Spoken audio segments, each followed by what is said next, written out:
Okay, suppose that we're talking about a polynomial f of x, then a 0 of f is any number c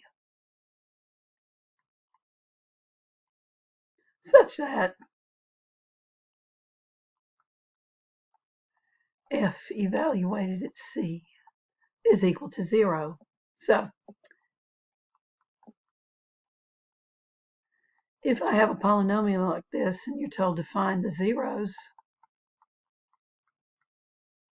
then you set the polynomial equal to 0 and solve it for x. So if I add 3 to both sides, I get x is equal to 3. So 3 is a 0. And let's see how that satisfies the definition. F evaluated at 3 is 3 minus 3, and it equals 0.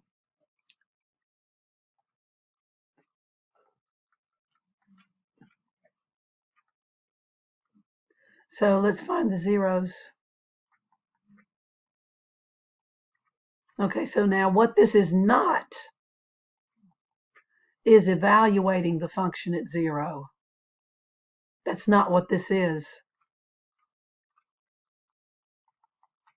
So this is evaluating the function at 0. That's not finding the zeros.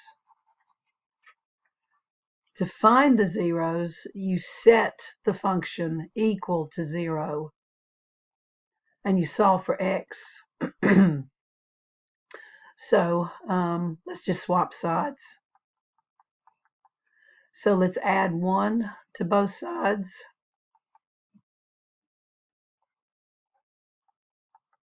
And then divide both sides by 5. So 1/5 is a 0 of f. Why? Because if I plug in 1/5 for x into this formula, I get the number 0. So 1/5 is a 0. So that's where we get this from. Now, if I have something like this, and you're asked what are the zeros, then you put this equal to 0 and you solve for x. And with the way it's written, it's pretty easy to see if x is 2, that will make the whole thing 0. And if x is -1, that will make the whole thing 0. Because if x is 2, I'll get 0 times -1, which will be 0. And if x is -1, I'll get -3 times 0, which is 0. So the zeros are 2 and -1. Now that one's easy to see, but what if I've got something like this?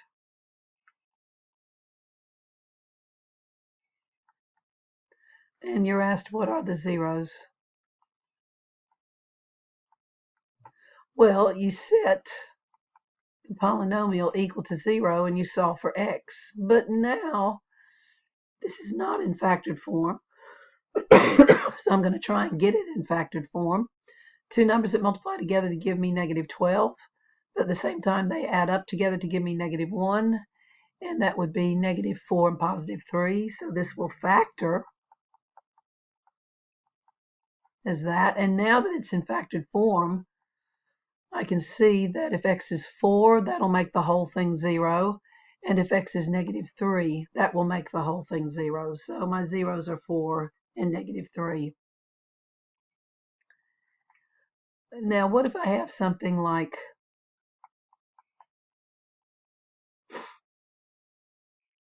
this?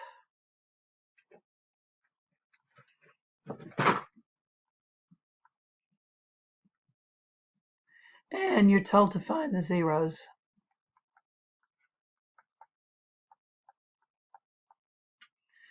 Well, you set it equal to 0 and you try and solve it for x. Now, this one will not factor. I cannot find two numbers that multiply together to give me +1, but at the same time add up together to give me +1. It won't factor. So if it won't factor, then I can use the quadratic formula. So A is going to be equal to 1, B is equal to 1, and C is equal to 1. So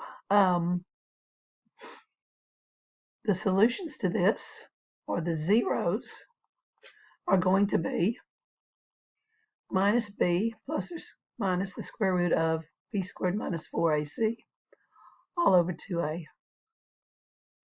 So negative B plus or minus B squared minus 4 times A times C all over 2 times A.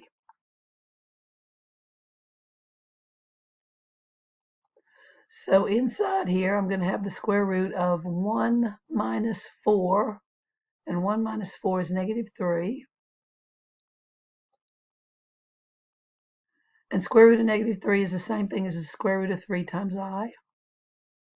So I get two possibilities here. I get -1 plus the square root of 3i over 2, or -1 minus the square root of 3i over 2. So these are my zeros. I have two of them. They are not real numbers. So I do have non-trivial complex zeros, and I have two of them there. So if we go now to the lab instructions,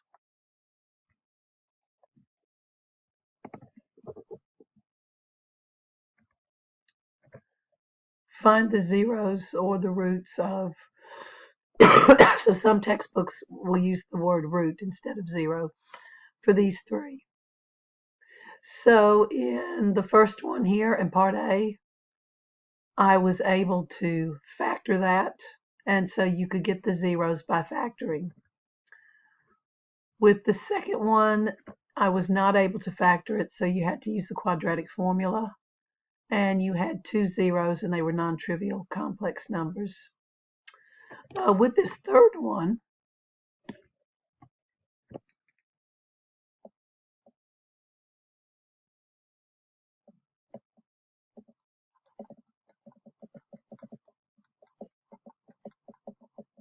if you find the zeros, then I'm going to set that for 0 and solve.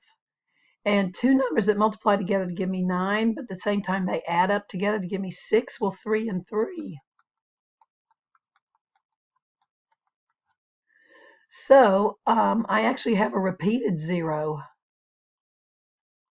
-3 is a 0 and it's repeated twice. Or we could have just written this as x plus 3 all squared. And so we have -3 is a 0, but it has multiplicity 2. It's repeated twice. Okay. So sometimes if you're asked for the zeros, sometimes WebWork will want you to write any repeated zeros, the number of times they occur.